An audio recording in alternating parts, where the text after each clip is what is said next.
Okay, let's start here. Disney is in the top 10 of the most politically divisive companies right now. Let me say that again.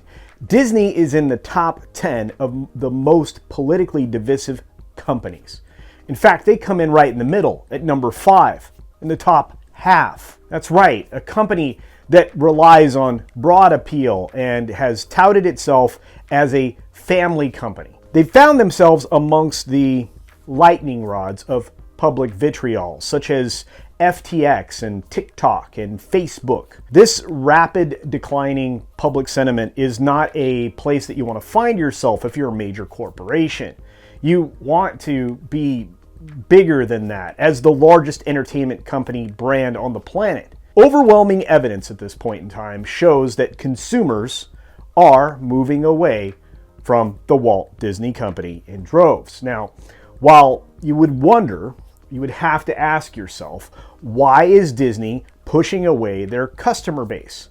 And in doing so, stripping away their shareholder value, not merely negating the short-term growth that they were actually trying to obtain through streaming services and other, efforts.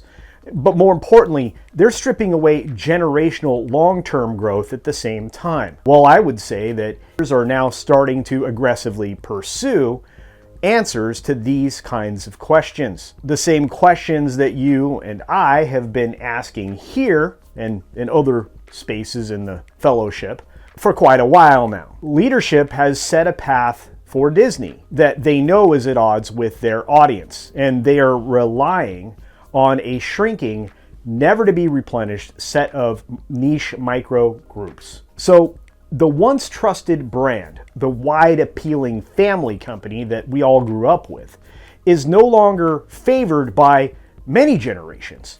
And it's only going to get worse under the current leadership and the direction that this company has, decided to pursue. Of course, it all comes down to one thing. So let's dive into it, shall we? Here we go. So today's video was inspired by all of you, by my subscribers, by all of you that appreciate my content, and the 2 or 3 haters out there that seethe at my analysis, the actual truth, and insights that I bring to my channel regularly, to all of you. So I appreciate all of you, truly. It's also inspired by the 40% of you that are not currently subscribed to the channel that are here regularly for video after video. So because of that, please do me the courtesy of turning on that subscribe button, make it gray, and if you're not subscribed, that is, otherwise leave it alone and just make sure your notifications are on. I truly thank you. Now, I was actually struck by a comment on a previous video that I answered in the chat or in the comments themselves, and in consideration of specifically brand trust. Now, I thought it important enough to expand upon it and actually bring it into full view in video form. So, consider that over the course of 100 years of existence, that's right, we're celebrating 100 years for Disney right now. You wouldn't know it by the lack of planning, but that's an entirely other conversation. Disney had formed over that period of time contact and a deep connection from generation to generation. And they were building not just a continuing legacy based on one man's dream, of course, but expanding that legacy to a worldwide audience of adoring fans. Now, you have to ask yourself, was there a more influential person in entertainment than Walter Elias Disney? I would suggest not. See, this empire grew even after Walt's death into something that even he could not have foreseen.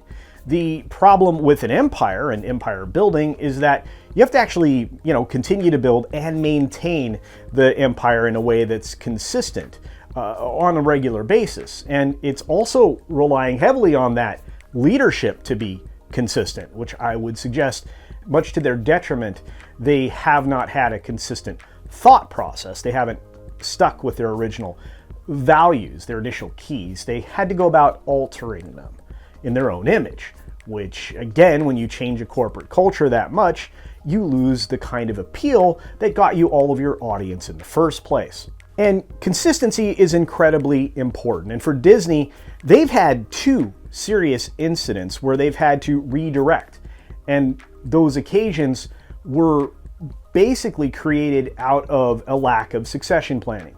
And that's something Disney has struggled with at least twice in the last, 5 to 8 decades, and we'll get into that in just a moment. The two specific incidents that I'm referencing are the move from Miller to Eisner. That was the first infamous shift, and it had to happen. It was led by family members, and so was the second move from Eisner to Iger.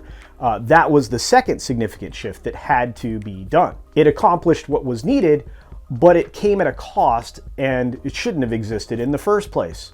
And here we are again. This time, of course, it's much more serious. I mean, you can look back at an article from an authoritative news site, according to Google, to understand what's actually going on here. And I may have referenced this before, because in May of 2023, Axios published a political article about Disney's polarizing political drama. And let me tell you, it's quite the drama indeed. Political drama? At Disney? Well, you don't say. In May's Axios Harris poll, that is done, fairly regularly, at least for the course of the last decade, we find that Disney's reputation has taken a massive hit from 2014 to 2023. I imagine it'll be even more of a hit by the time we get to May of 2024.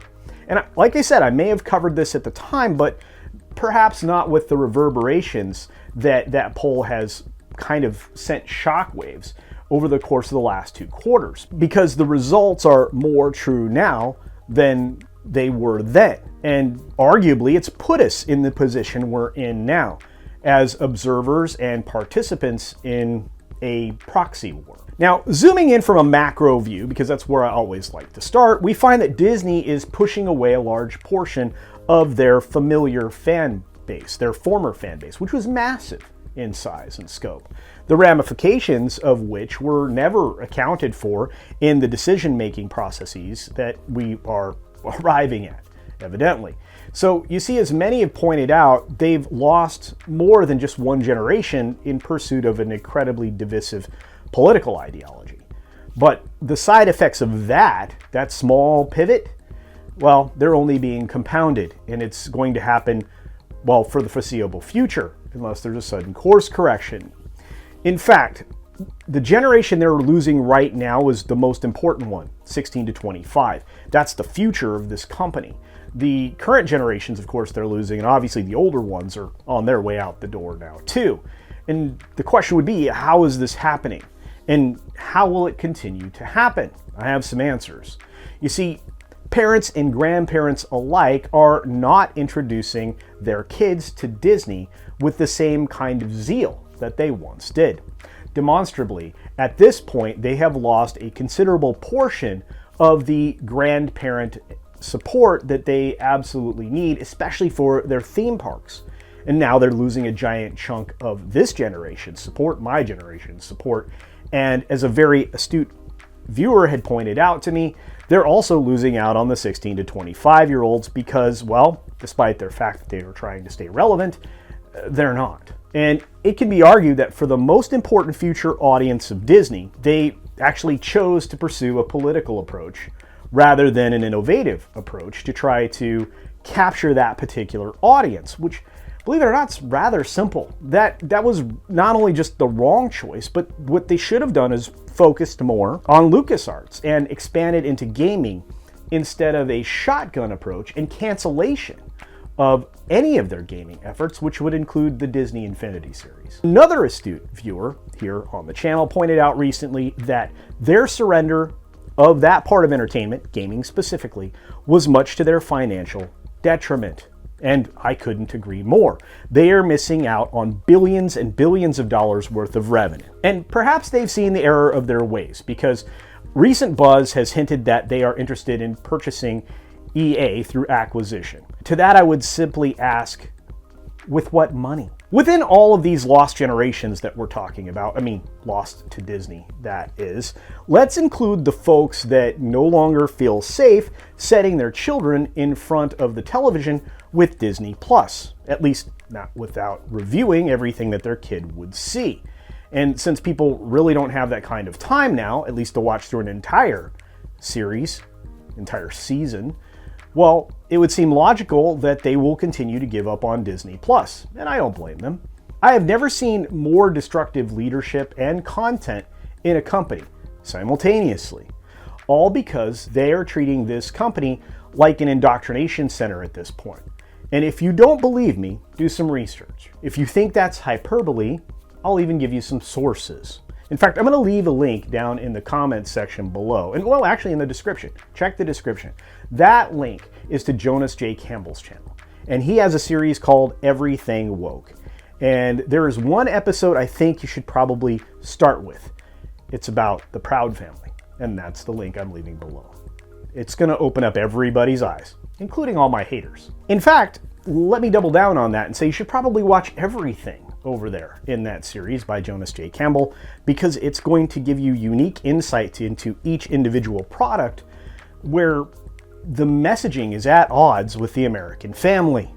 Well, the larger American family, not the infinitesimally small niche that Disney seems to be aiming for, that modern audience that has yet to materialize. But let's set that up. And incidentally, it is my sense that Disney's use in the future of merging together Hulu and Disney Plus, which may take over a year at this point, is designed to obfuscate the subscriber base of both platforms.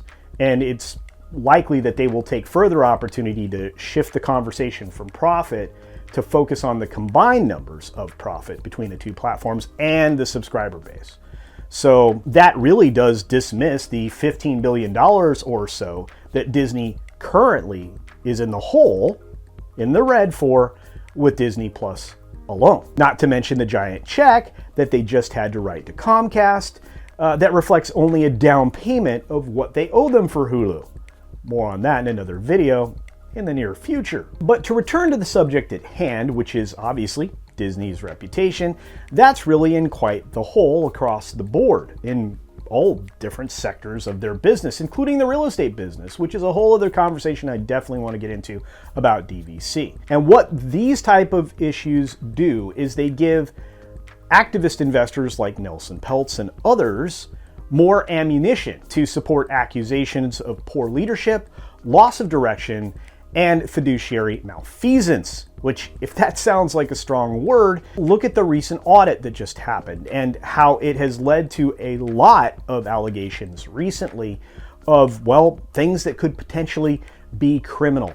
I mean, imagine the exposure that they have to an array of legal issues extending into the criminal realm that has, well, started to emerge, including some tax implications and, well, some things that you really wouldn't want to be involved in with, I don't know, the SEC, the Justice Department, and many other entities that Valiant Renegade and WDW Pro and Mexican Iron Man and many others have been talking about, including myself. I mean, just watch some of the recent Midnight's Edge videos to get the hint here. I'm going to sum up the whole situation in just one go here.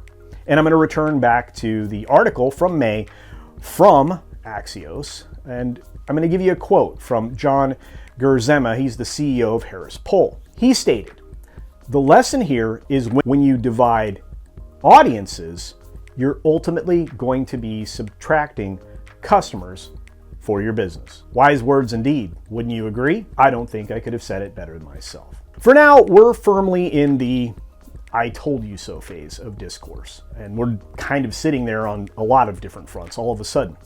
No amount of ad hominem attacks can change the facts, so, come at me, bro. But Disney needs new leadership to be certain. There's no arguing that anymore.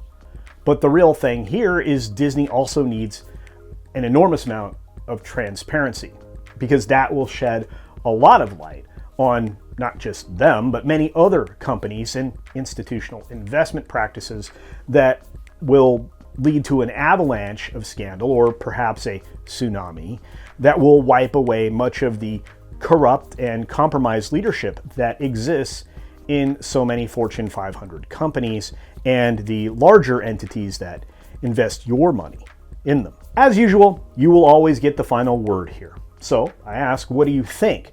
Is Disney, or has Disney, gone too far to recover their trusted brand status? Is Disney actually comfortable trying to exist beyond the next decade on an ever declining niche target that will cease to exist in about 20 years? And finally, will Disney be forced into new leadership in an effort to rescue the company and restore its family reputation? Let me know your thoughts down in the comment section below. And until next time, be sure to take care of others. And, of course, see ya!